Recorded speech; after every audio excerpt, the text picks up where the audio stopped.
with the values of real estate going up drastically in the last 2 or 3 years, it's also changed the cost and increased the cost of getting into your own home. Now, rents have gone up as well, and the supply of homes is low. And so higher rent has taken place. And I want to pose a question to you is, when was the last time that your rent was actually decreased? And so this coming generation of potential homeowners faces the obstacle of affordability from a down payment perspective.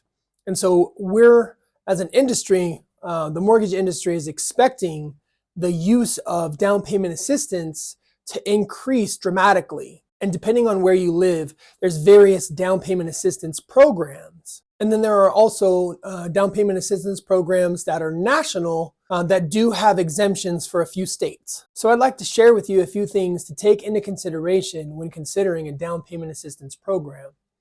In my opinion, the first thing to consider is whether or not it is a grant that is forgiven, or if the down payment assistance program sits as a second mortgage, and whether or not it is a silent mortgage or you have a payment on that assistance money. And then two, going back to whether the down payment assistance is forgivable or not, what time frame is required for that assistance to be forgiven. Now, I do work on the mortgage broker channel, and that means my specific company has over 230 lender partners to shop around different mortgage options.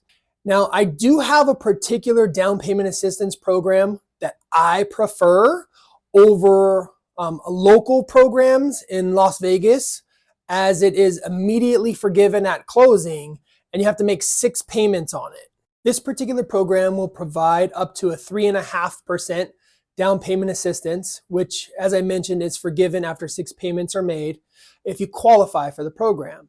Now, in order to qualify, you have to meet only one of the criteria.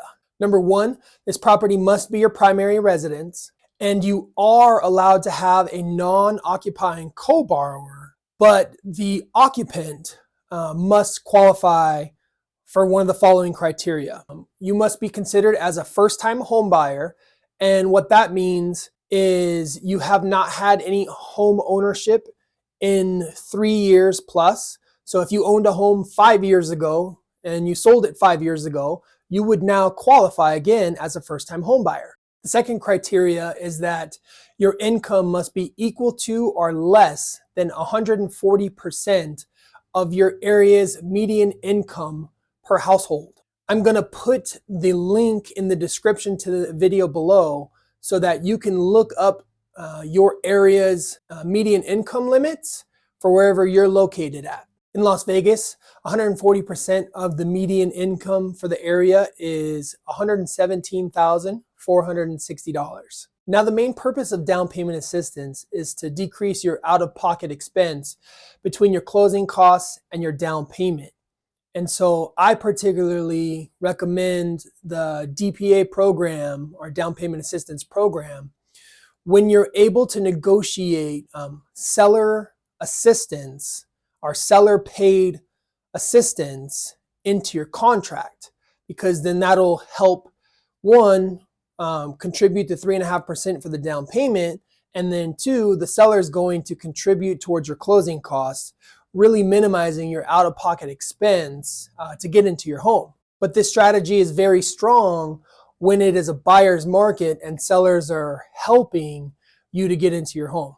And then once you've made your 6 payments and your credit scores are going up by paying your mortgage, we can refinance you into a more traditional interest rate and eliminate the DPA program, and now you're in your new home. And so if you have any questions or want to go over your particular scenario, feel free to reach out to me. We can set up an appointment, and you can find my contact information in the video description below.